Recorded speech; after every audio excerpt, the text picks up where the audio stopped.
محدثاتها وكل محدثة بدعة وكل بدعة ضلالة وكل ضلالة في النار. அன்பிற்குரிய என் அருமை சகோதரர்களே, அஸ்ஸலாமு அலைக்கும் வரஹ்மத்துல்லாஹி வபரகாத்துஹு. அல்லாஹ்வுடைய பேரருளால் அவனது மார்க்கத்தை கற்று விளங்கி செயல்பட வேண்டுமென்ற ஒரு சிறந்த சபையிலே நாம் அமர்ந்திருக்கின்றோம். இன்றைய நமது மார்க்க வகுப்பிலே அல் குர்ஆனில் அல்லாஹு தஆலா சில இடங்களில் வமினன் நாஸ் என்று குறிப்பிடுகின்றான். அவ்வாறு வமினன் நாஸ் என்று குறிப்பிடப்படுகின்ற அந்த இடங்கள், அதிலிருந்து நாம் பெற வேண்டிய படிப்பினைகள், இதில் நாம் முதலாவதாக சூரத்துல் பக்ரா அத்தியாயம் 8வது வசனத்திலே அல்லாஹ் குறிப்பிடக்கூடிய வமினன் நாசி மை யகூலு ஆமன்னா பில்லாஹி வபில் யௌமில் ஆஹிரி வமா ஹும் பிமுஃமினீன் என்ற இந்த வசனம்.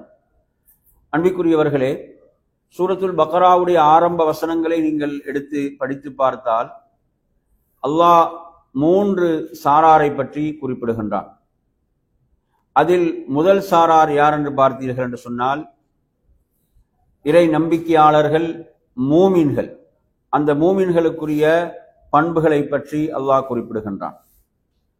அதை தொடர்ந்து அல்லாஹு தஆலா காஃபிர்களை பற்றி, அதில் 6வது 7வது வசனத்தை நீங்கள் எடுத்து படித்து பார்த்தால் அந்த வசனங்கள் நிராகரிப்பாளர்கள், காஃபிர்களை பற்றி பேசுகிறது. அதை தொடர்ந்து வரக்கூடிய அதிகமான வசனங்களை நாம் எடுத்து படித்து பார்க்கின்ற போது மிக ஆபத்தான ஒரு சாரார் நயவஞ்சகர்கள், முனாஃபிக்குகளை பற்றி பேசுகிறது. அதில் ஆரம்ப வசனம்தான் இதில் வரக்கூடிய 8வது வசனம். அல்லாஹ் சொல்கிறான், மனிதர்களில் சிலர் இருக்கின்றார்கள், அவர்கள் எப்படி சொல்கிறார்கள் என்றால், நாம் அல்லாஹுவையும் இறுதி நாளையும் நம்பிக்கை கொண்டிருக்கிறோம் என்று அவர்கள் சொல்கிறார்கள். அல்லாஹ் சொல்கிறான், வமா ஹும் பிமுஃமினீன், ஆனால் உண்மையில் அவர்கள் மூமின்கள் அல்ல, அவர்கள் நம்பிக்கை கொண்டவர்கள் அல்லர் என்று அல்லாஹு தஆலா குறிப்பிடுகிறான். உண்மையில் நாம் ஒவ்வொருவரும் இந்த வசனத்துக்கு முன்னால் நாம் பயப்பட வேண்டும்.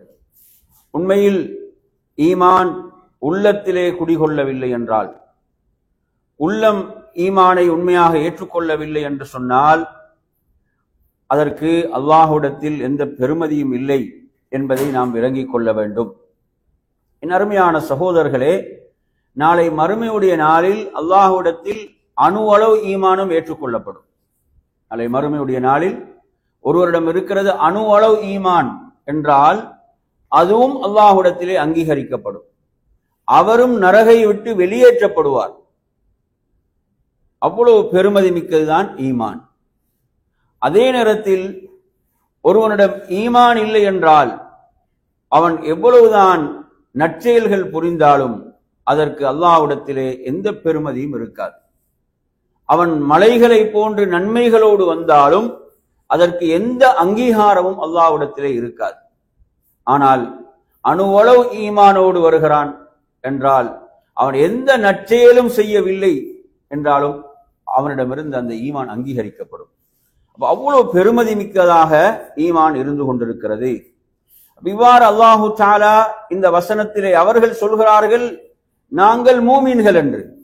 ஆனால் அல்லாஹ் சொல்கிறான் அவர்கள் மூமின்கள் அல்ல, அவர்கள் மூமின்கள் அல்ல. என்ன காரணம்? அவர்கள் உள்ளத்தால் ஈமான் கொள்ளவில்லை. இப்படிதான் நாங்கள் ஈமானுடைய வரைவிலக்கணத்தை படிக்கின்ற போதே எப்படி படிக்கிறோம்? உள்ளத்தால் ஏற்று, நாவால் மொழிந்து, உடல் உறுப்புகளால் செயல்படுத்துவதுதான் ஈமான் என்று நாம் கற்றுக்கொண்டிருக்கிறோம், நாம் படித்திருக்கிறோம். எனவே அருமையான சகோதரர்களே, இந்த நயவஞ்சகர்கள், முனாஃபிக்குகள், இவர்களிடம் இருந்து ஈமான் என்ன செய்யப்பட மாட்டாது? அங்கீகரிக்கப்பட மாட்டாது. காரணம், இவர்கள் போலியாக ஈமான் கொண்டவர்கள். எனவே நறுமை சகோதரர்களே, நமது உள்ளம் எந்த அளவு ஈமானில் உறுதியாக இருக்கிறது என்பதை நாம் ஒவ்வொருவரும் நம்மிடம் கேட்டுக்கொள்வதற்கு கடமைப்பட்டிருக்கிறோம். எனவே இந்த வசனத்திலே அல்லாஹ் சொல்கின்ற இந்த செய்தி, நாம் ஒவ்வொருவரும் நமது நிலையை நாம் இந்த வசனத்தோடு நமது நிலையை நாம் பரிசீலித்து பார்ப்பதற்கு கடமைப்பட்டிருக்கிறோம். அடுத்ததாக என் அருமையான சகோதரர்களே, இதே சூரத்துல் பக்ராவிலே மற்றும் ஒரு வசனத்தை நாம் பார்ப்போம். இது 165வது வசனம். இதுவும் எப்படி ஆரம்பிக்கிறது என்றால் வமினன் நாஸ் என்றுதான் ஆரம்பிக்கிறது. மனிதர்களில் சிலர் இருக்கிறார்கள் என்று அல்லாஹு தஆலா சொல்கிறான். அவர்கள் யார் என்றால் மையத்தஹிது மின் தூனில்லாஹி அந்தாதை யுஹிப்பூனஹும் கஹுப்பில்லாஹ். இவர்கள் என்ன செய்கிறார்கள்? அல்லாஹ் அல்லாதவற்றை அந்தாதுகளாக இணைகளாக அவர்கள் எடுத்துக்கொண்டு அல்லாஹுவை நேசிப்பது போல் அவற்றை என்ன செய்கிறார்கள்? நேசிக்கின்றார்கள். இப்படியானவர்களும் மனிதர்களிலே இருக்கிறார்கள். இதற்கு முன்னுண்டான வசனத்தை நீங்க எடுத்து படிச்சு பார்த்தீங்கன்னா, இதே சூரத்துல் பக்ராவுடைய 164வது வசனம். இதிலே அல்லாஹு தஆலா செய்திருக்கக்கூடிய அருள்கள், நிஅமத்துகள், இதை அல்லாஹ்வை தவிர வேறு யாரும் செய்ய முடியாதவைகள். இன்ன ஃபீ ஹல்கிஸ் ஸமாவாத்தி வல் அர்த், நிச்சயமாக வானங்கள் பூமி படைக்கப்பட்டிருப்பதில், இரவு பகல் மாறி மாறி வருவதில், இவ்வாறு அல்லாஹு தஆலா பல அருள்களை அடுக்கிக் கொண்டே போகிறான். இவற்றையெல்லாம் செய்தவன் யார்? அந்த அல்லாஹ் ஒருவன். அவன் தான் இந்த அருள்களை நிஅமத்துகளை எல்லாம் செய்திருக்கிறான். அப்படி இருந்தும் மனிதர்களில் சிலர் இருக்கிறார்கள், என்ன செய்கிறார்கள்? அல்லாஹுவை நேசிப்பது போன்று அவர்கள் ஏற்படுத்தி கொண்ட உருவாக்கி கொண்ட இணைகளை அவர்கள் நேசிக்கிறார்கள். இப்படிப்பட்டவர்களும் இருக்கிறார்கள். இவ்வளவு பெரிய அநியாயக்காரர்கள். உண்மையில் அவர்கள் நேசிக்க வேண்டியது படைத்த ரப்பை, படைத்த ரப்புக்கு கட்டுப்பட வேண்டும், படைத்த ரப்பை வணங்க வேண்டும். அதை விட்டு இவ்வாறு இணைகளை உருவாக்கி கொண்டு அல்லாஹுவை நேசிப்பது போன்று அவற்றை நேசிப்பவர்கள் மனிதர்களிலே இருக்கிறார்கள் என்று அல்லாஹு தஆலா சொல்லிவிட்டு சொல்கிறான், வல்லதீன ஆமனு அஷத்து ஹுப்பல் லில்லாஹ் என்று சொல்கிறான். அதாவது மூமின்கள், இறை நம்பிக்கையாளர்கள் அல்லாஹுவை என்ன செய்கிறார்கள்? அதிகமாக நேசிக்கிறார்கள், கடுமையாக நேசிக்கிறார்கள். அப்படிப்பட்டவர்கள் மூமின்கள் என்று அல்லாஹு தஆலா சொல்கிறான். இந்த பண்பு எந்த அளவு நம்மிடம் இருக்கிறது, அல்லாஹ்வின் மீது நாம் எந்த அளவு நேசம் கொண்டிருக்கிறோம். உள்ளம் சார்ந்த அமல்களை நீங்க எடுத்தீங்களா? உள்ளம் சார்ந்த அமல்கள் என்பவைகள் மகத்தானவைகளா இல்லையா? நாங்க பார்க்கிறோம் உடல் சார்ந்த அமல்கள், அதே போன்று உள்ளம் சார்ந்த அமல்கள். உள்ளம் சார்ந்த அமல்கள் என்பவைகள் மிகவும் அல்லாஹ்விடத்தில் மிக சிறப்புக்குரியவைகள். அந்த உள்ளம் சார்ந்த அமல்களிலும் மிக மிக முக்கியத்துவம் பெறுகின்ற ஒரு அமல் தான் அல்லாஹுவை நாம் நேசித்தல். அல்லாஹுவை நேசித்தல் என்பது உள்ளம் சார்ந்த அமல்களில் மிக மிக முக்கியத்துவம் பெறுகின்ற அமல். இப்ப நாங்க எந்த ஒரு அமலை எடுத்தாலும் அதில் எந்த அடிப்படை இருக்கிறது? அல்லாஹுவை நேசித்தல் என்ற அடிப்படை இருக்குதா இல்லையா? எந்த ஒரு அமலை நாங்கள் எடுத்தாலும் அதை நாம் ஏன் செய்கிறோம்? அந்த இறைவன் மீது கொண்டிருக்கக்கூடிய நேசம், அந்த இறைவன் மீது கொண்டிருக்கக்கூடிய மஹப்பத், அந்த நேசம், அது அந்த அடிப்படை அதில் இருக்கிறதா இல்லையா? எந்த ஒரு அமலை, எந்த ஒரு நற்செயலை எடுத்தாலும் அல்லாஹு தஆலா அல் குர்ஆன்ல சொல்றான், வயுத்இமூன அத்ஆம அலா ஹுப்பிஹி மிஸ்கீனன் வ யதீமன் வ அஸீரா. அல்லாஹ்வின் மீது உள்ள அந்த மஹப்பத், அந்த நேசம், அவர்கள் என்ன செய்கிறார்கள்? ஏழைகளுக்கு உணவளிக்கிறார்கள், அதே போன்று அனாதைகளுக்கு உணவளிக்கிறார்கள், அதே போன்று கைதிகளுக்கு உணவளிக்கின்றார்கள். இறைவன் மீது உள்ள அந்த முஹப்பத், அந்த நேசம். அன்பிற்குரியவர்களே, இங்கு அல்லாஹு தஆலா சொல்கிறான், மனிதர்களில் இப்படிப்பட்ட ஒரு சாரார் என்ன அல்லாஹ்வுடைய இடத்தில் கொண்டு போய் என்ன செய்து விட்டார்கள்? அவர்களுடைய இணைகளை வைத்து விட்டார்கள். வைத்து அல்லாஹுவை நேசிப்பது போன்று அவற்றை நேசிக்கிறார்கள். ஆனால் மூமின்கள் எப்படிப்பட்டவர்கள் என்றால் அல்லாஹுவை மிக கடுமையாக நேசிப்பவர்கள். இந்த இடத்துல என் அருமையான சகோதரர்களே, நாம் நம்மிடம் சில கேள்விகளை கேட்டுக்கொள்ள வேண்டும். உண்மையில் நாம் அல்லாஹுவை நேசிக்கிறோமா? உண்மையில் நாம் அல்லாஹுவை நேசிக்கின்றோமா? இந்த கேள்வி நாங்கள் நம்மிடம் கேட்க வேண்டுமா இல்லையா? ஒவ்வொருவரும். இதில் நான் உங்களுக்கு சில விஷயங்களை இப்போது நினைவுபடுத்துகிறேன். என் அருமையான சகோதரர்களே, நாம் உண்மையில் அல்லாஹுவை நேசிப்பவர்கள், அல்லாஹ் குர்ஆன்ல சொல்கிறானே மூமின்களுடைய பண்பாக, எப்படி சொல்கிறான்? அஷத்து ஹுப்பல்லில்லான்னு சொல்கிறான். சும்மா சாதாரண நேசம் அல்ல, அதிகமாக நேசிப்பார்கள், கடுமையாக நேசிப்பார்கள் என்று அல்லாஹு தஆலா சொல்கிறானே. என் அருமையான சகோதரர்களே, உண்மையில் இந்த வசனத்துக்கு நானும் நீங்களும் தகுதி உடையவர்களா? கேட்கணுமா இல்லையா? இந்த வசனம் சொல்லக்கூடிய மூமினாக நானும் நீங்களும் இருக்கிறோமா என்ற இந்த கேள்வியை நாம் நம்மிடம் கேட்டுக்கொள்ள வேண்டும். என் அருமை சகோதரர்களே, உண்மையில் அதற்கென்று சில அடையாளங்கள் இருக்கின்றன. உண்மையில் நாம் அல்லாஹுவை நேசிக்கிறோமா, நாம் இறைவனை நேசிக்கிறோமா, அதற்கென்று சில அடையாளங்கள் இருக்கின்றன. அந்த அடையாளங்கள் என் அருமையான சகோதரர்களே, நாம் உண்மையில் அல்லாஹுவை நேசிப்பவர்கள் என்றால் நமது உள்ளத்தில் அந்த இறைவனின் மகத்துவம் மேலோங்கி இருக்க வேண்டும். இது நாங்க முதலாவது விஷயம் ஒவ்வொருவரும் கவனத்தில் இடுங்க. அதாவது உண்மையில் நாம் அல்லாஹுவை நேசிக்கிறோமா, அந்த படைத்த ரப்புடைய மகத்துவம் நமது உள்ளத்தில் எப்படி இருக்க வேண்டும்? நிறைந்து இருக்க வேண்டும். அல்லாஹ் எப்படி சொல்கிறான் குர்ஆன்ல? வல்லதீன இதா ذுக்கிரல்லாஹு வஜிலத் குலூபுஹும். அல்லாஹுவை பற்றி அவர்களுக்கு நினைவு கூறப்பட்டால் அந்த உள்ளங்கள் நடுங்கும் என்று அல்லாஹு தஆலா சொல்கிறானே. ஏன் அந்த உள்ளங்கள் நடுங்குகின்றன? அல்லாஹுவை அவர்கள் நன்றாக அறிந்திருக்கிறார்கள், அல்லாஹுவை பற்றிய இல்ம் அவர்களிடம் இருக்கின்றன. எனவே அருமையான சகோதரர்களே, அல்லாஹுவை அதிகம் அறிந்தவர்கள் அல்லாஹுவை அதிகம் பயப்படுவார்கள், அல்லாஹுவை அதிகம் அஞ்சுவார்கள். அல்லாஹு தஆலா அல் குர்ஆனிலே இதை நமக்கு அழகாக சொல்கிறான். இன்னமா யக்ஷல்லாஹ மின் இபாதிஹில் உலமா என்று அல்லாஹு தஆலா சொல்கிறான். அல்லாஹ் அவனது அடியார்களில் அவனை அஞ்சக்கூடியவர்கள் உலமாக்கள், அறிஞர்கள் என்று அல்லாஹ் சொல்கிறான். யாரு? அல்லாஹுவை அறிந்தவர்கள். அல்லாஹுவை அறிந்தவர்கள் அல்லாஹுவை அதிகம் பயப்படுவார்கள். அடுத்து இப்ப நான் முதலாவது அடையாளமாக என்ன சொன்னேன் சொல்லுங்க, சொல்லுங்க பாப்பா. யாரு முதல் அடையாளம்? உண்மையில் இறைவனை நேசிக்கக்கூடிய அந்த உள்ளம் என்ன செய்யும்? அந்த உள்ளத்தில் அல்லாஹ்வுடைய மகத்துவம் நிறைந்திருக்கும் இல்லையா? அல்லாஹ்வுடைய மகத்துவம் நிறைந்திருக்கும்.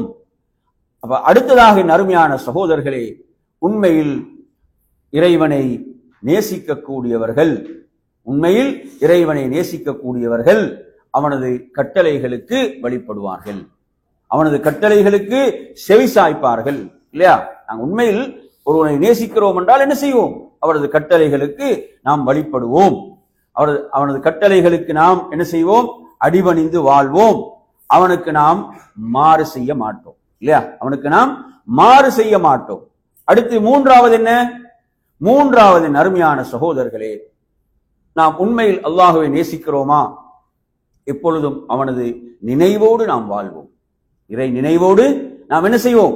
இறை நினைவோடு நாம் வாழ்வோம். ஏன்? நாம் அல்லாஹுவை நேசம் கொண்டிருக்கிறோம், அல்லாஹின் மீது நேசம் நமது உள்ளத்தில் நிறைந்திருக்கிறது. எனவே நமது உள்ளமும் நமது நாவும் நமது உடல் உறுப்புகளும் என்ன செய்யும்? அவனை நினைவு கூர்ந்து கொண்டே இருக்கும்.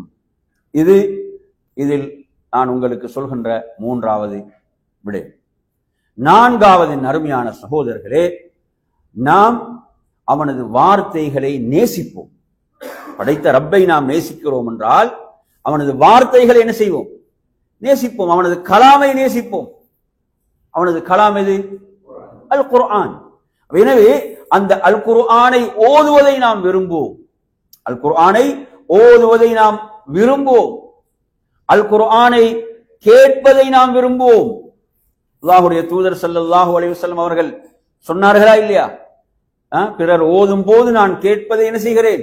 விரும்புகிறேன். என் அல்லாஹ்வுடைய கலாம், அல்லாஹ்வுடைய வார்த்தைகள்.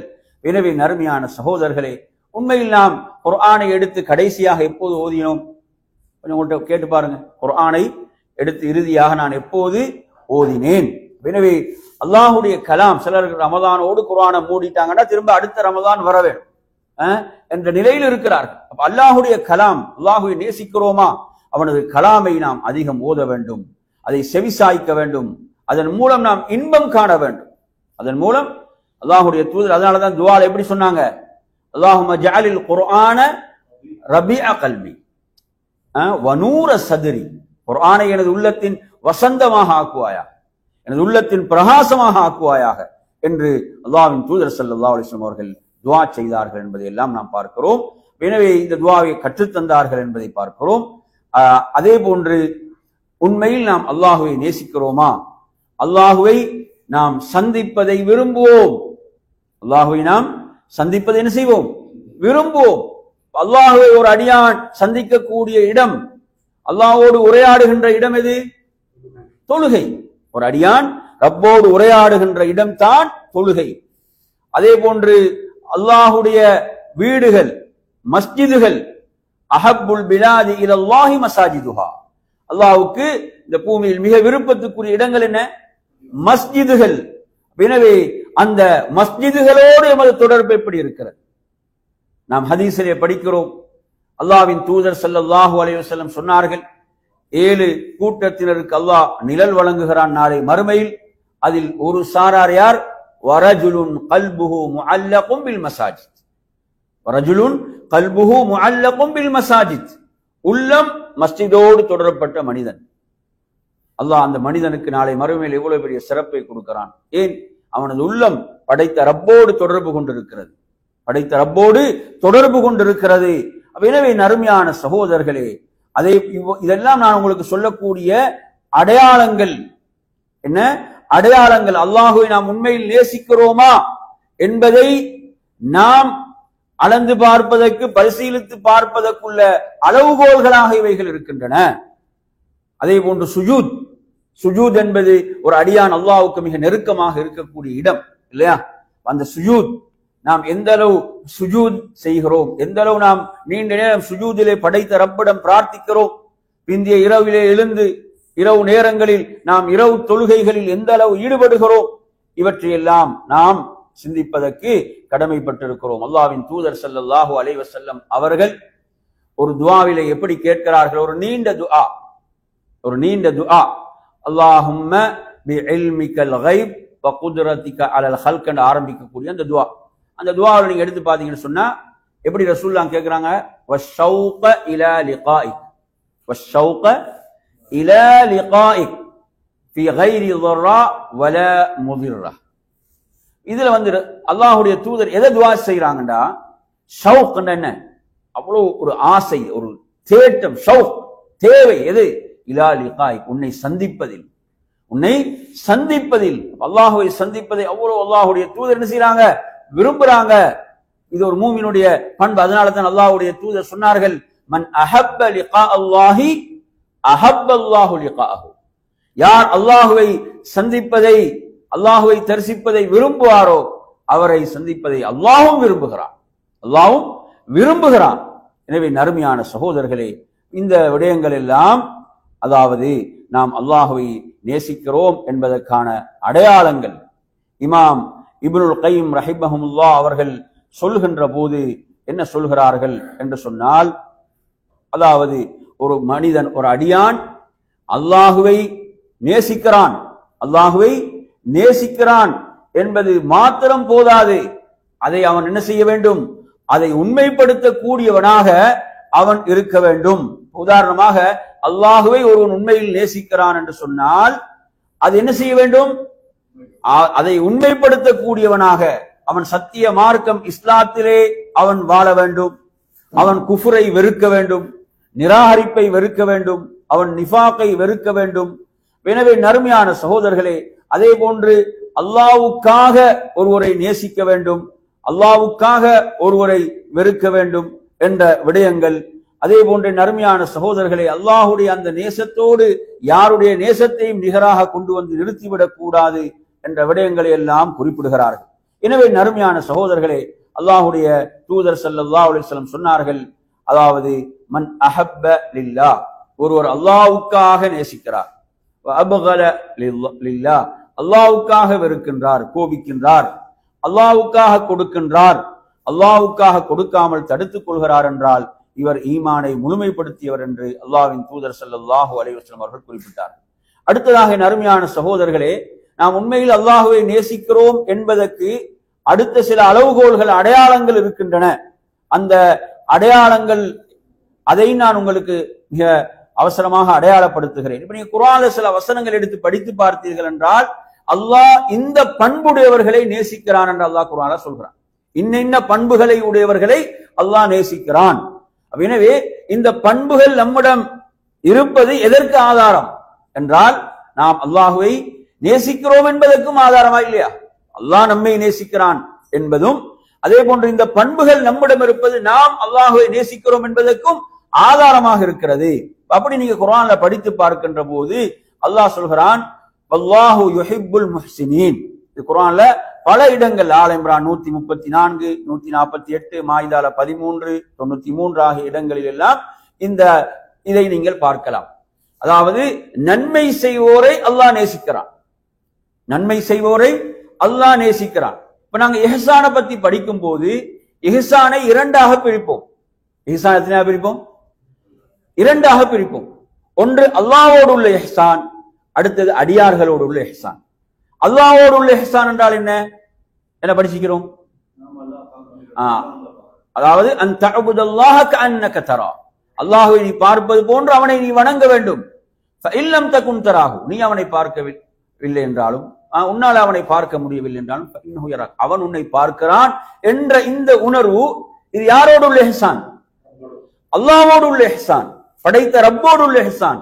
படைத்த ரப்போடு உள்ள இஹ்சான் என்பது அல்லாஹ் என்னை பார்த்து கொண்டிருக்கிறான் என்ற அந்த உணர்வு அவனை பாவங்களை விட்டு தடுக்க வேண்டும், நன்மை செய்வதற்கு அவனை தூண்ட வேண்டும்.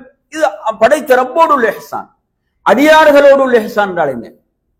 அடியார்களோடு உள்ள இஹ்சான் என்றால் நாம் அவர்களுக்கு உபகாரம் செய்வது, அவர்களோடு நல்ல முறையில் நடந்து கொள்வது, அவர்களுக்கு உதவி செய்வது என்பது. அல்லாஹு தஆலா குர்ஆன்ல சொல்கிறான் நன்மை செய்வோரை அல்லாஹ் நேசிக்கிறான். அப்ப நாம் அல்லாஹுவை நேசிக்கிறோம் என்பதை நிறுவுவதற்கு இங்கு நாம் என்ன செய்தாக வேண்டும்? நாம் நற்காரியங்கள் செய்ய வேண்டும், நற்காரியங்களில் ஈடுபட வேண்டும்.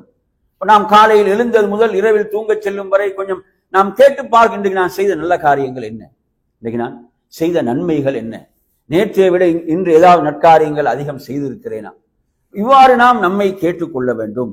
அதே போன்ற நறுமையான சகோதரர்களே, அடுத்ததாக நாம் பார்ப்போம் அல்லாஹு தஆலா முத்தகீன்களை நேசிக்கிறான். ஆல் இம்ரான் 76, சூரத் தௌபா 4, சூரத் தௌபா 7 இந்த இடங்களில் எல்லாம் அல்லாஹு தஆலா சொல்கிறான் முத்தகீன்களை அல்லாஹ் நேசிக்கிறான். இந்த வசனத்துல நாங்க என்ன விளங்குறோம்? நாம் அல்லாஹுவை நேசிக்கிறோம் என்பதை நாம் எதன் மூலம் இங்கு நிறுவ வேண்டும்? இறையச்சம், தக்வாவின் மூலம், இறைவனை அஞ்சுவதன் மூலம், தக்வாவின் மூலம்.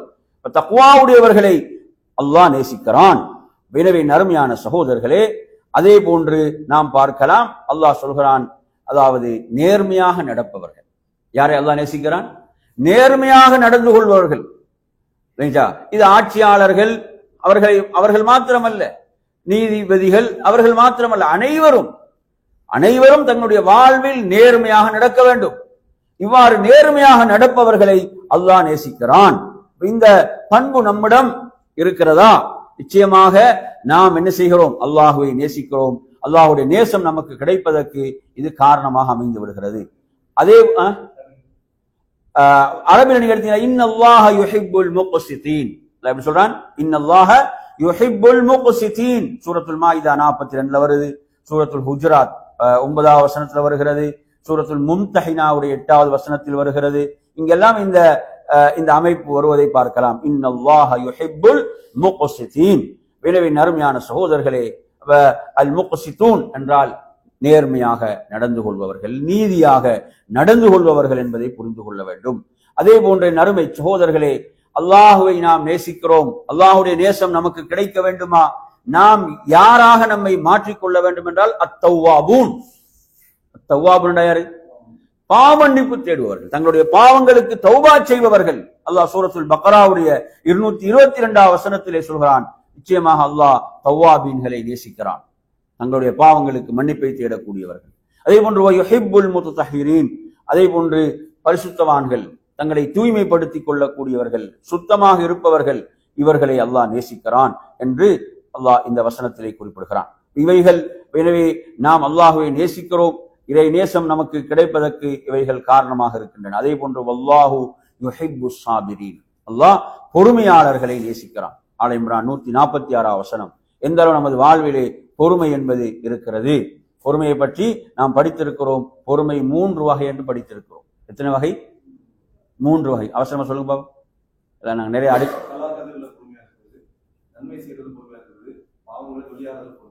நன்மையை நாம் செய்வதில், நன்மைகளை தொடர்ந்து நாம் செயல்படுவதில் பொறுமை அவசியம். பாவங்கள் நம்மை காத்துக்கொள்வதற்கு பொறுமை அவசியம். அதே போல் நமக்கு வரக்கூடிய கஷ்டங்கள், துன்பங்களில் பொறுமை அவசியம்.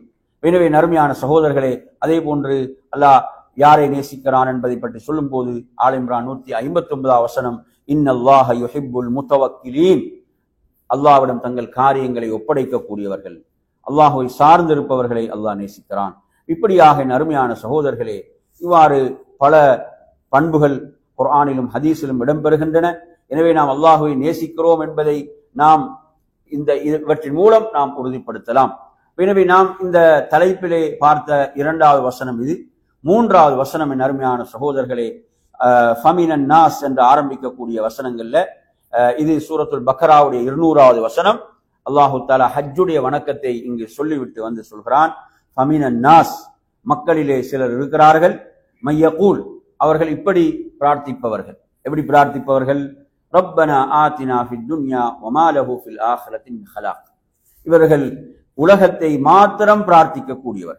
இவங்க யார் என்று சொன்னால், இவர்கள் அல்லாஹ்விடத்துல எதை பிரார்த்திக்கிறார்கள் என்று சொன்னால், எங்களுக்கு இந்த துன்யாவைத்தா, எதைத்தா, உலகைத்தா, துன்யாவைத்தா என்று இந்த உலகத்தில் வேண்டியவற்றையெல்லாம் இந்த உலகத்திலே எமக்கு தந்து விடுவாயா, வேண்டியவற்றையெல்லாம் எமக்கு இந்த உலகத்திலேயே தந்து விடுவாயாக என்று பிரார்த்திப்பவர்களும் இருக்கிறார்கள். இவர்களுக்கு மறுமையில் எந்த ஒன்றும் கிடையாது, ஒரு பாக்கியம் இல்லை என்று அல்லாஹு தஆலா சொல்கிறான். இப்ப நாங்க துஆவுல இந்த இடத்துல உலகத்தை நாங்க பிரார்த்திக்க கூடாதா? உலகத்தை நாங்க பிரார்த்திக்க கூடாதுன்னு இல்லை, அதுக்கு அடுத்த பிரார்த்தனை அழகா சொல்லு, வமின்ஹும் மையகூல், அவர்கள் இவ்வாறு பிரார்த்திப்பவர்களும் இருக்கிறார்கள், ரப்பனா ஆத்தினா ஃபித் துன்யா ஹஸனா வஃபில் ஆখিরাতি ஹஸனத்தும் வகினா அஸாபன்னார். எனவே நறுமையான சகோதரர்களே, ஒருவன் மறுமையை மறந்து துன்யாவை மாத்திரம் பிரார்த்திக்க கூடாது. உலகை மாத்திரம் கைகளை ஏந்திட்டா எல்லாம் வாரது என்ன? உலக விஷயங்கள், உலகத்தை மட்டும்தான் கேட்டுக்கொண்டிருக்கிறான், மறுமையை மறந்து விடுகிறான் என்றால் அவனுக்கு மறுமையில் எந்த பங்கும் இல்லை என்று அல்லாஹ் இங்கே எச்சரிக்கிறான். எனவே மறுமையில் எந்த பாக்கியம் இல்லை என்று எச்சரிக்கிறான். இந்த கூட்டத்தில் நாம் ஆகிவிடக் கூடாது. நாம் இந்த உலக துன்யாவையும் கேட்க வேண்டும், அதே போன்று மறுமையும் கேட்க வேண்டும். அவர்களுக்குரிய பாக்கியத்தை எல்லாம் சொல்றான், உலாயிக லஹும் நஸீபும் மிம்மா கஸபூ, அவர்கள் அந்த சம்பாதித்தவைகளின் பங்கு அவர்களுக்கு என்ன செய்யும்? மறுமையில் அவர்களுக்கு உண்டு என்று அல்லாஹு தஆலா சொல்கிறான். இவ்வாறு பிரார்த்திப்பவர்களுக்கு. அதே போன்ற நறுமையான சகோதரர்களே, மனிதர்களே சிலர்கள் இருக்கிறார்கள் என்று அல்லாஹு தஆலா குறிப்பிடக்கூடிய மற்றும் ஒரு செய்தியை பாருங்க. இது சூரத்துல் பக்கராவுடைய 204வது வசனம். 204வது வசனம், வமினன் நாஸ், மனிதர்களிலே சிலர் இருக்கிறார்கள். அல்லாஹ் சொல்கிறான், மை யுஅஜிபுக கௌலுஹு ஃபில் ஹயாத்தித் துன்யா, அதாவது இவ்வுலக வாழ்க்கை பற்றி அவர்கள் பேசும் பொழுது அவருடைய அந்த சாதுரியமான வார்த்தைகளை கொண்டு உண்மை அது என்ன செய்துவிடும்? அது ஆச்சரியத்துக்குள்ளாக்கிவிடும் என்று அல்லாஹு தஆலா சொல்றான். அப்படி பேசுவார்கள். இது யாரை பற்றி இங்கு சொல்லப்படுகிறது என்றால், நயவஞ்சகர்கள். யாரை பற்றி? முனாஃபிக்குகளை பற்றி. அருமையான அப்படியானவர்களும் அவர்களில் இருக்கிறார்கள் என்று சொல்லிவிட்டு அல்லாஹ் சொல்றான், வயுஷ்ஹிதுல்லாஹ அலா மா ஃபி கல்பி, அவர்களுடைய உள்ளங்களில் உள்ளவற்றுக்கு அல்லாஹ் என்ன செய்கிறான்? அவர்கள் என்ன செய்வார்கள்? உள்ளவற்றுக்கு சத்தியம் செய்து அவன் அல்லாஹ்வை சாட்சியாக ஆக்குவான். தனது உள்ளத்துல உள்ளதற்கு யாரை அவன் சாட்சியாக ஆக்குவான்? சத்தியம் செய்து அல்லாஹ்வை சாட்சியாக ஆக்குவான். வஹுவ அலத்துல் ஹிசாம், அவன் தான் உமக்கு கொடிய எதிரியாவான் என்று அல்லாஹு தஆலா குறிப்பிடுகிறான். என் அருமையான சகோதரர்களே, இவர்கள் கடுமையாக தர்க்கிக்க கூடியவர்கள். இந்த மோசமான இந்த பண்பு அவங்க என்ன செய்வாங்க? உலகம்தான் அவர்களது நோக்கம். உலகத்தில் நபியை திருப்திப்படுத்த வேண்டும் என்றுதான் இவர்கள் செயல்படுவார்களே தவிர, இவர்கள் எதற்கு செயல்பட மாட்டார்கள் என்றால் மறுமையாக இலக்காக கொண்டு செயல்பட மாட்டார்கள். எனவே உலகம்தான் என்று வந்தவர்கள், அவர்களுடைய பேச்சுக்கள், அவர்களுடைய செயல்பாடுகள் எல்லாம் அற்ப துன்யாவுக்காக மாறிவிடும் என்பதைத்தான் இந்த வசனம் கூறிக்கொண்டிருக்கிறது. இந்த மோசமான பண்புகள் நம்மிடம் வந்துவிடக் கூடாது என்பதற்குத்தான் அல்லாஹு தஆலா இவற்றை சொல்கிறான். இந்த முனாஃபிக்குகள், நயவஞ்சகர்கள் மிக ஆபத்தானவர்கள். என முஸ்லிம் உம்மத்திலே சமுதாயத்துக்குள்ள இருந்து முஸ்லிம் சமுதாயத்தை எதிரிகளுக்கு என்ன செய்வார்கள்? அடையாளப்படுத்தக்கூடியவர்கள். இப்ப நாங்க இதுவரைக்கும் சொன்ன வசனங்கள்ல நீங்க எடுத்தீங்கன்னா, நாங்க வமினன் நாஸ் என்று 4 வசனங்களை பார்த்தோம். எத்தனை வசனங்களை? 4 வசனங்களை பார்த்தோம். அதுல முதலாவது வசனம் சூரத்துல் பக்கராவுடைய எத்தனாவது வசனம்? 8வது வசனம். அந்த வசனம் சொல்லக்கூடிய செய்தி என்ன?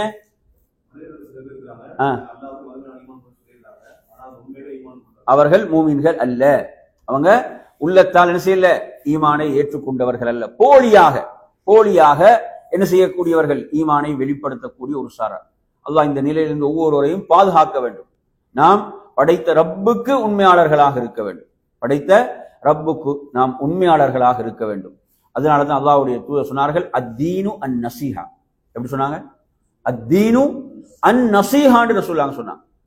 அப்ப அந்த நேரத்தில் சஹாபாக்கள் கேட்டார்கள், யாருக்கு நசீஹத், யாருக்கு நசீஹத் என்று கேட்கும்போது ரசூலுல்லாஹ் முதலாவது சொன்னாங்க லில்லாஹ். அத்தீனு அன் நசீஹாண்டா, அதாவது தீன் என்றால் உண்மையாக நடத்தல். தீன் என்றா என்ன? அன் நசீஹா, உண்மையாக நடத்தல் தான் தீன். கேட்கிறாங்க சஹாபாக்கள், யாரோடு? லில்லாஹ். முதலாவது யாரோடு? அல்லாஹ்வோடு உண்மையாளனாக அவன் நடக்க வேண்டும். படைத்த ரப்போடு அவன் உண்மையாளனாக இருக்க வேண்டும். அடுத்தது வழி ரசூலிஹி, அடுத்தது வழி கிதாபிஹி, அல்லாஹ்வுடைய தூதரோடு, அடுத்து அல்லாஹ்வுடைய வேதத்தோடு, அடுத்த முஸ்லிம் தலைவர்களோடு, அடுத்து முஸ்லிம் உம்மத்தோடு, முஸ்லிம் சமுதாயத்தோடு அவன் ஒரு உண்மையாளனாக நடக்க வேண்டும். அருமையான சகோதரர்களை, தீன் என்றாலே இதுதான், போலித்தன்மை அல்ல, உண்மைத்தன்மை இருக்க வேண்டும். அல்லாஹ் சொல்கிறான், யௌம யன்ஃபஉ ஸாதிகீன சிதுகுஹும், மறுமை நாளில் உண்மையாளர்களுக்கு உண்மைதான் பயனளிக்கும்.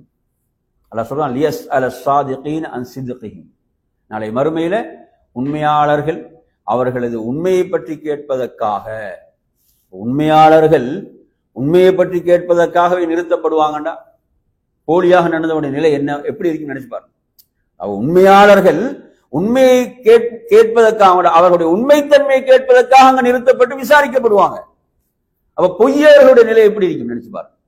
எனவே நறுமையான சகோதரர்களே, இந்த வசனம் நாங்க இதுல படிச்சோம் முதலாவது. இரண்டாவது வசனம் நாங்க எதை படிச்சோம்? சூரத்துல் பக்கரா 2வது அத்தியாயத்துடைய 165வது வசனம். இந்த வசனம் என்ன சொல்கிறது? மனிதர்களிலே சிலர் இருக்கிறார்கள், அவர்கள் என்ன செய்கிறார்கள்? அல்லாஹுவை விட்டுவிட்டு இணைகளை எடுத்துக்கொண்டவர்கள் அல்லாஹுவை நேசிப்பது போன்று அவற்றை நேசிக்கிறான். இன்னைக்கு நீங்க எடுத்தீங்கன்னா சிலர்கள் பொருளாதாரத்தை எப்படி நேசிக்கிறாங்க இப்ப நினைச்சு பாருங்க. பொருளாதாரத்தை எப்படி நேசிக்கிறான்? அதாவது படைத்த ரப்புடைய கட்டளையெல்லாம் அலட்சியப்படுத்துகின்ற நிலைக்கு தள்ளப்படுகிறானா இல்லையா? பொருளாதாரத்தை ஈட்டுவது, பொருளாதாரத்தை சம்பாதிப்பது, பொருளாதாரத்தை மீது உள்ள மோகம் இன்றைக்கு நாங்க பார்க்கிறோம். அல்லாஹ் குர்ஆன்ல சொல்றானே, அஃபராய்த மன் இத்தகத இலாஹு ஹவா, மனோ இச்சையை கடவுளாக எடுத்துக்கொண்டவனை நபியை நீங்க பார்த்தீங்களா? அவன் யார்? அவன் தனது மனோ இச்சைகள் ஆசைகளுக்கு அடிமையானவன். இப்படியான எச்சரிக்கையும் இருக்கிறது. நாங்க இங்க பார்க்கிறோம், ஒருவன் என்ன செய்கிறான்? பொருளாதாரத்துக்காக, பொருளாதாரத்தை திரட்டுவதற்காக எதையும் செய்ய தயாரான நிலைக்கு தள்ளப்படுகிறான் என்றால் அவருடைய நிலை என்ன நினைச்சு பாருங்க. எனவே நறுமையான சகோதரர்களே, அப்ப அல்லாஹ்வை விட்டு இணைகளை எடுத்துக்கொண்டு அல்லாஹ்வை நேசிப்பது போன்று அவற்றை நேசிக்கிறான். எனவே முஹப்பத் என்பது அந்த படைத்த ரப்புக்குரிய முஹப்பத் இருக்குதே, அந்த இடத்தை யாருக்கும் கொடுக்க முடியுமா? கொடுக்க முடியாது இல்லையா? படைத்த ரப்பை நாம் நேசித்தல், அதுக்கு அடுத்தது யாரு? அவனது தூதரை நேசித்தல், அதற்கு பிறகுதான் பெற்றோர்கள் மற்றவர்கள் எல்லாம் வருவாங்க. எனவே நறுமையான சகோதரர்களே, அந்த இடம் யாருக்கும் கொடுக்கப்படக்கூடாது. அல்லாஹுவை நேசிக்கக்கூடிய அல்லாஹுடைய நேசம் அவ்வளவு உயர்ந்த இடத்திலே அது இருக்க வேண்டும். இன்று நாங்க பார்க்கிறோம், சிலர்கள் அறியாமையின் காரணத்தால் என்ன செய்கிறார்கள்? இந்த கபறுகள், தர்காக்கள், இந்த ஷிர்கின் பக்கம் சென்றவர்களுடைய நிலைகளை பார்க்கின்ற போது மிக கவலையாக இருக்கிறது. இது நாங்க இதுல படித்த 2வது வசனம். 3வது வசனம் நாங்க என்ன படிச்சோம்? 3வது வசனம் 200. என்ன அந்த வசனம் சொல்லக்கூடிய செய்தி என்ன? மனிதர்கள் சிலர் இருக்கிறாங்க, பிரார்த்திக்கின்ற போது என்னதான்? துன்யா தான், மறுமையை கேட்பதில்லை, மறுமையை மறந்து விடுகிறார்கள். இவர்களுக்கு மறுமையில் எந்த நட்பாக்கியமும் கிடையாது. நாங்கள் இதுல மிக கவனமாக இருக்க வேண்டும். நாம் அல்லாஹ்விடத்திலே பிரார்த்திக்கும் போது இந்த ஒழுங்கை நாம் பேண வேண்டும். நாம் துன்யாவையும் கேட்க வேண்டும், அதே போன்று மறுமையும் கேட்க வேண்டும். ரசூலுல்லாஹ் ஒரு துஆ ஒருவருக்கு கற்றுக் கொடுத்துட்டு சொன்னாங்க, இந்த துஆ அதாவது ஈர் உலகையும் ஒன்று சேர்த்து விட்டு ஒரு துஆன்னு சொன்னாங்க. தன்னுடைய விரல்களை இணைச்சு சொன்னாங்க, இந்த துஆ ஈர் உலகையும் இணைத்து விட்டு ஒரு துஆன்னு சொன்னாங்க. எந்த துஆ அது? இவர் இந்த பேர் சொல்றாரு, பார்க்கலாம். என்ன சொல்லுங்க? அல்லாஹும்ம அக்ஃபிர்லி வர்ஹம்னி வஆஃபினி வர்ஸுக்னி. ஒரு கிராமப்புற மனிதர் வருகிறார், அல்லாஹ்வுடைய தூதர் அவர்கள் இடத்துல வந்து நான் எப்படி அல்லாஹ்விடம் பிரார்த்திக்க வேண்டும் என்று கேட்கும் போது நபி அவன் கற்றுக் கொடுத்த ஒரு துவா. அப்ப இதை கற்றுக் கொடுத்து ரசூலுல்லாஹ் என்ன சொன்னாங்கடா, இது ஈருலகையும் இணைத்து விட்டு ஒரு துவான்றான். அல்லாஹும்ம ஃபிர்லி வர்ஹம்னி வஆஃபினி வர்சுக்னி, யா அல்லாஹ் என்னை மன்னிப்பாயாக, யா அல்லாஹ் எனக்கு ரஹ்மத்து செய்வாயாக, எனக்கு ஆஃபியத்தை தருவாயாக, வர்சுக்னி எனக்கு ரிஸ்கை தருவாயாக. அப்ப ஈருலக தேவைகளையும் உள்ளடக்கி என்ன ஒரு துஆவாக பிரார்த்தனையாக இருக்கிறது. இந்த துஆ இப்படி ரசூலுல்லாஹ் கற்றுக் கொடுக்குறாங்கன்னா, அப்ப ஒருவர் என்ன செய்யணும், துன்யா எப்படி துன்யாவுடைய தேவைகளை கேட்க வேண்டுமோ அதே போன்று மறுமையுடைய தேவைகளையும் கேட்க வேண்டும். சரி, அடுத்ததாக நாலாவது நாங்கள் இது என்ன படித்தோம், என்ன வசனம் படித்தோம், 204 சூரத்துல் பக்கராவுடைய 204. மனிதர்கள் சிலர் இருக்கிறாங்க, அவங்க வார்த்தைகளை நல்லா அழகாக்குவாங்க. என்ன செய்யறது, வார்த்தைகளை அழகாக்குறது. அவங்களோட நோக்கம் என்ன, அல்லாஹ்வை திருப்திப்படுத்துறது. யார திருப்திப்படுத்துறது, முன்னாடி இருக்கிறாள யாரை திருப்திப்படுத்த நோக்கம், முன்னால் உள்ளவனை திருப்திப்படுத்துறது அவங்களோட நோக்கம். அதனாலதான் நீங்க பாத்தீங்கன்னா தபூக் போர்ல இருந்து ரசூலுல்லாஹ் திரும்பிய பிறகு, அதாவது முனாஃபிக்குகள் வந்து என்ன செய்தார்கள், அல்லாஹ்வுடைய பேரால் சத்தியம் செய்து போய் சொன்னார்கள்.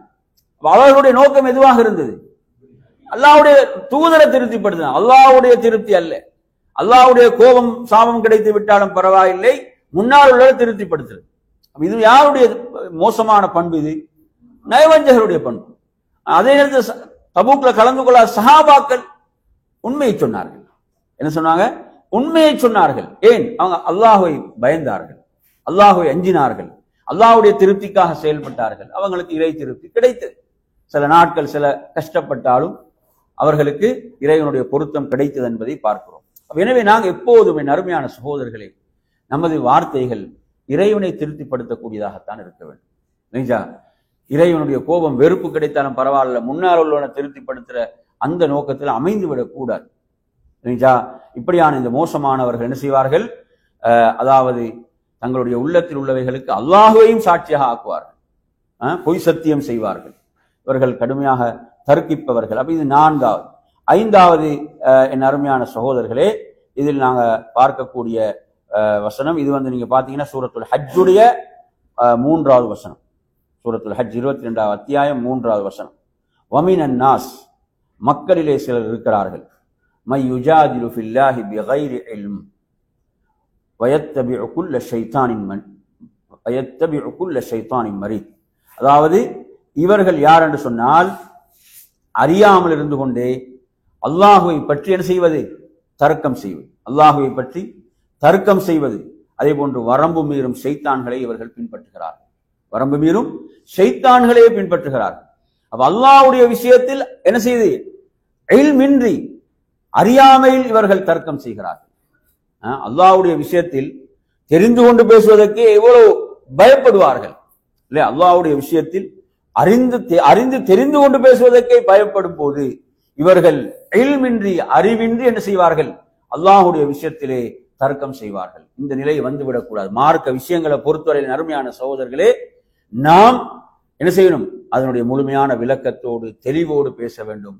நாம் தர்க்கம் செய்யக்கூடாது, வீணான தர்க்கங்களில் ஈடுபடக்கூடாது. என்றால் இங்கு அல்லாஹு தாலா கடுமையாக எச்சரிப்பது இங்கு யாரு என்றால், இங்கு மனிதர்களில் சிலர் இப்படியும் இருக்கிறார்கள். சிலர்கள் தன்னுடைய வரட்டு கௌரவத்தை விட்டுக் கொடுக்க முடியாமல் இப்படி எல்லாம் என்ன செய்வாங்க, அல்லாஹ்வுடைய விஷயத்தில் கூட பொய்களை அள்ளி வீசக்கூடியவர்கள் இருக்கிறார்கள். அல்லாஹ் இந்த நிலையிலிருந்து எம்மை பாதுகாக்க வேண்டும். இது வந்து இதுல நாங்கள் எத்தனாவது பார்க்கிறோம், 5வது. 6வது என் அருமையான சகோதரர்களே, இதுவும் சூரத்துல் ஹஜ்ஜுடைய 11வது வசனம். வமினன் நாஸ் மை யஅபுதுல்லாஹ அலா ஹர்ஃபி என்று அல்லாஹு தஆலா சொல்கிறான். அதாவது இவர்கள் மனிதர்கள் சிலர் இருக்கிறாங்க, அல்லாஹுவை எப்படி என்றால் ஒரு ஓரத்தில் இருந்து உறுதியற்ற நிலைமையில் அல்லாஹுவை வணங்கக்கூடியவர்கள். உறுதியற்ற நிலையில ஒரு ஓரத்திலிருந்து அல்லாஹுவை வணங்கக்கூடியவர்கள். அவர்களுக்கு ஒரு நல்லது நடந்தால் அதை கொண்டு திருப்தி அடைவார்கள்.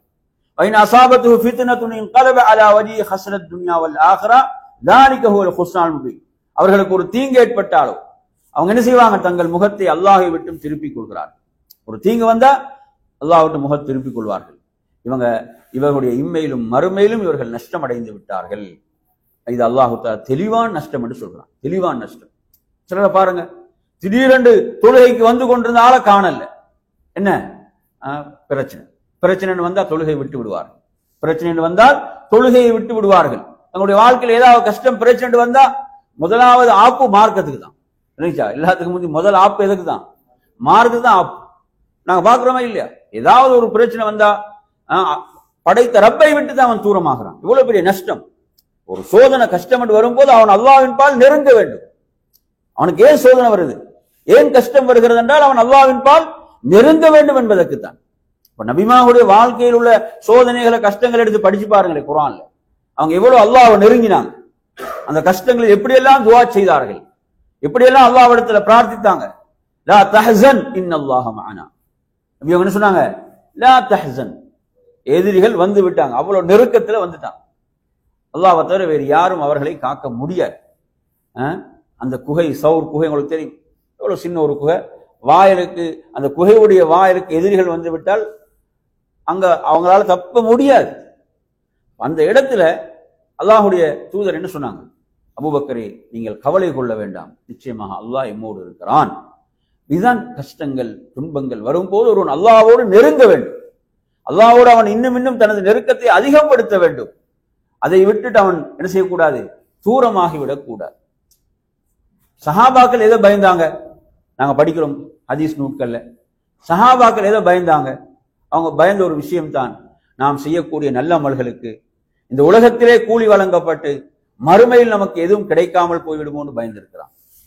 இன்றைக்கு நம்மில் பலருடைய நிலை என்ன? செய்யக்கூடிய இபாதத்துக்கு உலகத்திலே கிடைக்க வேணும், மறுமையில எதுவும் கிடைக்காவிட்டாலும் பரவாயில்லை மாதிரி ஒரு சிந்தனை இருக்கலாம். அதனால என்ன செஞ்சாங்க? இபாதத்தில் உறுதியா நிக்கிறாங்கல்ல. சின்ன பிரச்சனை வரும்போது இபாதத்தை விட்டு தூரமாகிறான், மார்க்கத்தை விட்டு தூரமாகணும். அல்லாஹ் பாதுகாக்க வேண்டும். எனவே நறுமையான சகோதரர், இவங்க யார் என்றா அல்லாஹ் ஒரு ஓரத்திலிருந்து வணங்கக்கூடியவர்கள். ஒரு ஓரத்திலிருந்து ஏதாவது ஒரு பிரச்சனை நல்லது நடந்தா அல்ஹம்துலில்லாஹ், நல்லது நடந்தா திருப்தி அடைவாங்க. ஆனா ஏதாவது ஒரு கஷ்டம் சோதனை வந்து விட்டால் அப்படியே திரும்பி விடக்கூடியவர்கள். அல்லாஹ் இந்த நிலையில் நம்மை பாதுகாக்க வேண்டும். இப்படியும் ஒரு சாரார் இருப்பதாக அல்லாஹு தஆலா இந்த வசனத்திலே சொல்கிறான். அடுத்த என் அருமையான சகோதரர்களே, 29வது அத்தியாயம் 10வது வசனம். வமினன் நாஸ், மனிதர்கள்ல சிலர் இருக்கிறாங்க, மை யகூலு ஆமன்னா பில்லாஹ். எப்படி சொன்னாங்க? நாம் அல்லாஹ்வை ஈமான் கொண்டிருக்கிறோம் என்று சொன்னவர்கள், அல்லாஹ்வை ஈமான் கொண்டிருக்கிறோம் என்று சொன்னவர்கள், நாம் அல்லாஹ்வை நம்பிக்கை கொள்கிறோம்.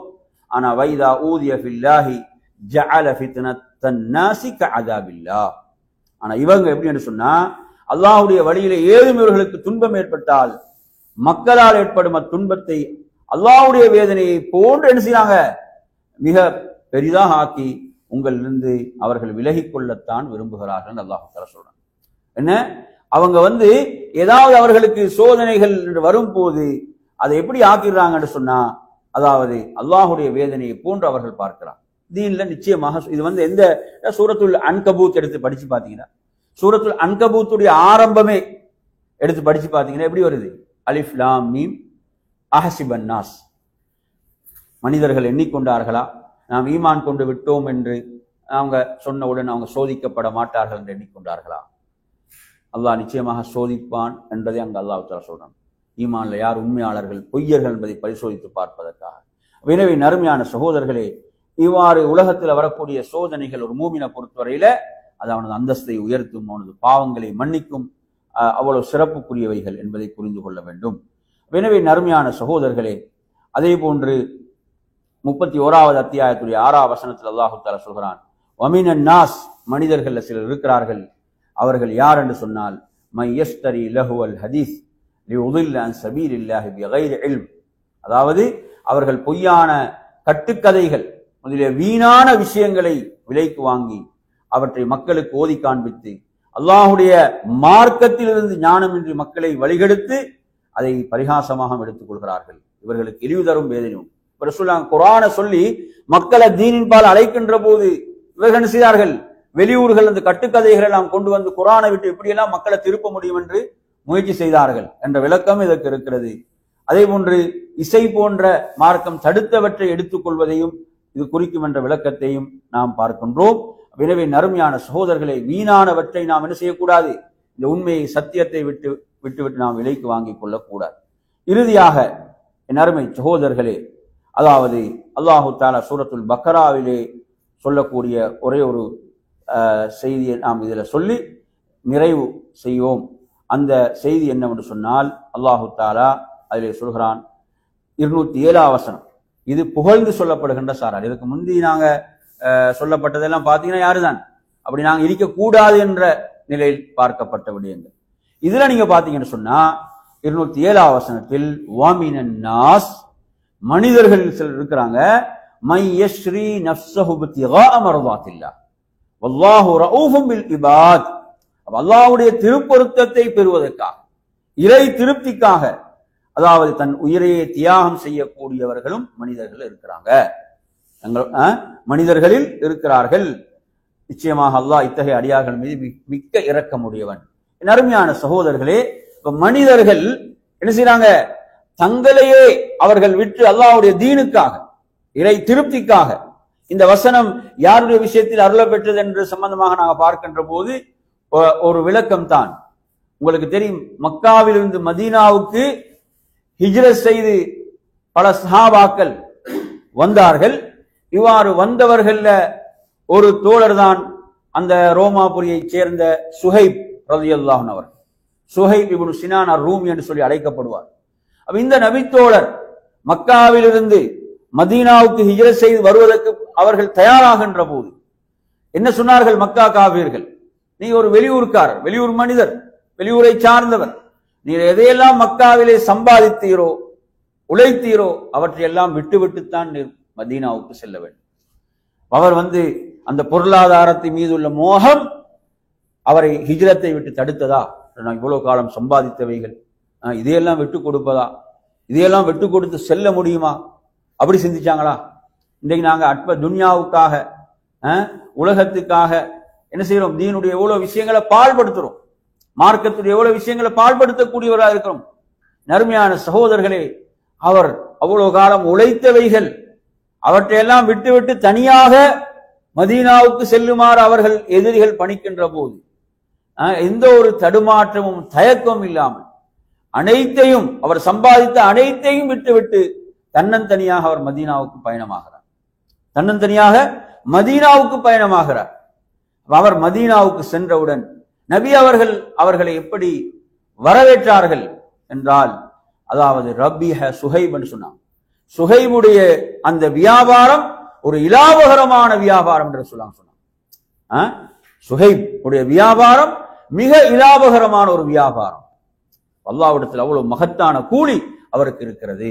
எனவே நறுமையான சகோதரர்களே, மனிதர்கள் சிலர் இருக்கிறாங்க, அல்லாஹ் எப்படி புகழ்ந்து சொல்கிறான், பாராட்டி சொல்கிறான் என்று சொன்னால், அவர்கள் இறை திருப்திக்காக என்ன செய்வாங்க, தங்களை விற்க வேண்டுமா விற்று விடுவார்கள், இறைவனுடைய பொருத்தத்துக்காக, இறை திருப்திக்காக.